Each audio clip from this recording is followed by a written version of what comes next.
Mula sa Taraflex ng PhilOil Eco Oil Center, dumako naman tayo sa Rizal Memorial Sports Tennis Center para sa NCAA Season 99 Soft Tennis Tournament na ginanap nitong April 15, 16 at 18. Sa pagtatapos ng torneo, natapos din ang 13-year title drought ng Perpetual Lady Altas nang makamit nila ang corona kontra San Beda University sa women's team event. Ang 2023 SEA Games gold medalist na si Christy Sanyosa ng Perpetual Lady Altas ang pinarangalan bilang most valuable player. Habang ang kanyang teammate na si Liminary Kailaluan ang Freshman of the Year at Coach of the Year naman si Samuel Nugent.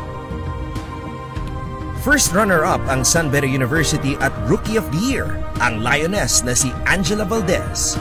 Second runner-up ang De La Salle College of St. Benilde at ginawaran naman ng Sportsmanship Award ang Mapua University. Nagkampyon naman sa men's team event ang De La Salle College of St. Benilde. First runner-up ang University of Perpetual Help System Dalta. Second runner-up ang San Beda University at ginawaran naman ng Sportsmanship Award ang Mapua University. Ang Benilde Blazer na si Carlos Andre Santiago ang season MVP and Rookie of the Year, habang ang kanilang coach na si John Ray Moreno ang pinarangalang Coach of the Year. And that wraps up our feature on the NCAA Season 99 Soft Tennis Tournament.